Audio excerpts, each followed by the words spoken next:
ઉનાળાની ઋતુમાં શાકભાજી, ફળફળાદી અને ફૂલોની આવકમાં ઘટાડો થતો હોય છે, જેના લીધે તેના ભાવમાં પણ વધારો થાય છે. પરંતુ આજે શાકભાજીની આવકમાં વધારો થતાં અમદાવાદના એપીએમસી માર્કેટમાં સામાન્ય દિવસોમાં શાકભાજીની માંગ કરતાં વધુ આવક થતાં શાકભાજી સસ્તું બન્યું છે, જેમાં શાકભાજીના ભાવમાં સરેરાશ 2 થી 5% ઘટાડો કરવાની વેપારીઓને ફરજ પડી હતી.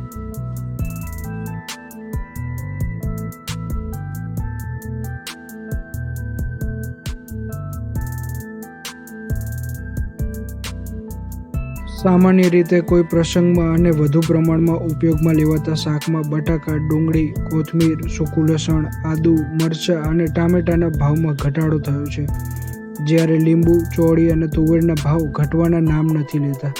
જો કે અસહ્ય ગરમીને લીધે શાકભાજીને વધુ સમય સુધી રાખી શકાતા નથી અને વેપારીઓએ ખેડૂતો પાસેથી જે માલ ખરીદ્યો હોય તેનું તે જ દિવસે વેચાણ કરી દેવું પડે છે. એટલે કે શાકભાજીની માંગ કરતાં આવક વધી જતાં વેપારીઓએ શાકભાજીના ભાવમાં ઘટાડો કરવાની ફરજ પડી હતી. જો કે શાકભાજીના ભાવો ઘટતા ગૃહિણીઓને હાશકારો થયો છે, પરંતુ મળતી માહિતી અનુસાર ઉનાળા બાદ શાકભાજીના ભાવમાં વધુ ઘટાડો નોંધાઈ શકે છે.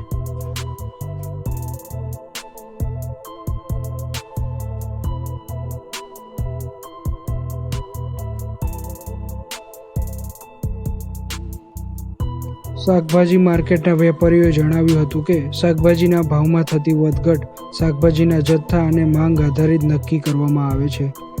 આ સાથે વાતાવરણમાં થતા ફેરફાર, સિંચાઈના પાણીની જરૂરિયાતો, શાકભાજીની ક્વોલિટી અને જથ્થો, આયાત નિકાસનો ખર્ચ, ટ્રાન્સપોર્ટેશન ચાર્જ તેમજ અન્ય વધારાના ખર્ચના આધારે શાકભાજીનો ભાવ નક્કી થતો હોય છે.